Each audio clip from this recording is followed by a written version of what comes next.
পেরেছি। ও বাড়িতে আমার শাশুড়ি মা আমাকে ভুল বুঝেছে, আমি নাকি আমার স্বামীকে বিষ খাইয়েছি। তাড়িয়ে দিয়েছে আমাকে ঘর থেকে। কিন্তু ঠাকুর,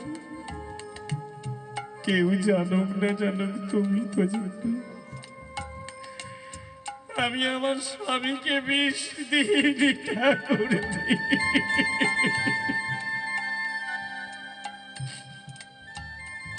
আমি ভুল করে ফেলেছি, তাই তুমি আমার স্বামীকে দিয়েছি।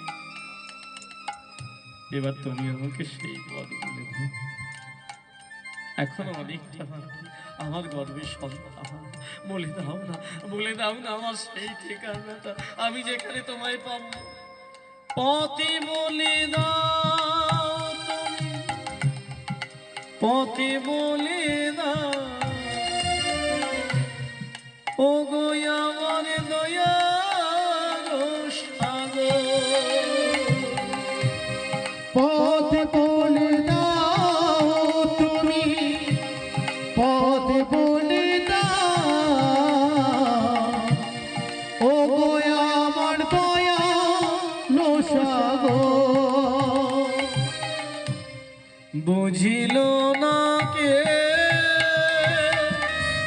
কি যে ব্যথা, মুখের কথাই শুধু শুনিল সবাই। এত দুঃখ লয়ে বলো কারে কাছে যাই আমি, কারে কাছে যাই। ও এত দুঃখ নিয়ে বলো কার কাছে যাই আমি, কার কাছে যাই। বাবা, ও বাবা, বাবা, এই যে মুর্শিদাবাদ থেকে মেয়েটা হাঁটতে হাঁটতে হাঁটতে হাঁটতে হাঁটতে হাঁটতে বর্ধমানের শিকন্ডি গেলাম। ভর সন্ধ্যা বেলা ভগবানের মার দুনিয়ার বার। এই যে যে ঘরটা এলো, ঘরের দরজাটা বন্ধ ছিল, বাইরে থেকে বাবা বাবা বাবা আর ডাকটা শুনতে পেলো দামোদর পণ্ডিত। কি আমাদের সুনন্দর কণ্ঠ না? ছুটতে ছুটতে গিয়ে দরজাটা যেই খুলেছে দেখি দেখি এই মা, তোর এ কি পরনে এমন পোশাক কি করে হলো? সব তোর হাতের ছাকা মাথার সিঁদুর কোথায় গেল?